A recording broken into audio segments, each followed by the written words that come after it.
Onasining ham $650 ming. Men shu uyim shunda hozir shu 6 sutiga ekan. Shuncha qimmatmi ekan bu mahallada yerlar? Men hozir Toshkent shahar Uchtepa rayoni Izza mahallaga kelganman. Bu videoni Ilhom Farmonov bilan Abdulla Qurbonovga hech qanday aloqasi yo'q, lekin mabodo mana shu yerda olayotgan bo'lsangiz, siz bularga qo'shni bo'lishingiz mumkin ekan. Ya'ni bitta mahalladosh bo'lib yashashingiz mumkin ekan.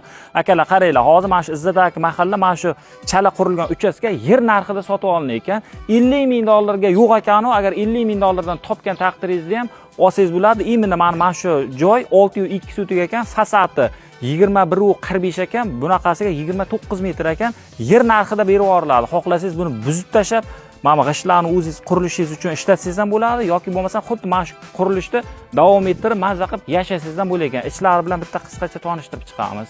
Uyda ichiga ham kirib oldik, u nari yoqda hozir uyda egalari yashayotgan, как временка qilib eski uchastkasi qolib ketgan ekan. Bu yoqdan yangitdan quraman deb ko'tarmoqchi bo'lib niyat qilgan ekan. Ozgina hisob kitoblari to'g'ri kelmay, bir ikkita ishlar chiqib qolgan ekan. O'shaning uchun bu uyda polностью yer narxida sotib yubormoqchi bo'lib, o'zlari boshqa yoqdan sal kichikroq qilib quraman deyapti. Qaranglar akalar. Bu yoqda 3 ta xona bor ekan, podval, kuxnya, xullas hamma narsasi bor. Ikkinchi etaj, podvali ham bor ekan. Bu uyda полный proyekt qilgan ekan. Mabodo qiziqqanlar bo'lsa, Telegramdan yozsanglar, polni proyektni sizlarga tashab beradi. Falon pulga proyektni ham qildirgan ekan. Narxi OLXga 1 oy oldin $350 ming qo'ygan ekan.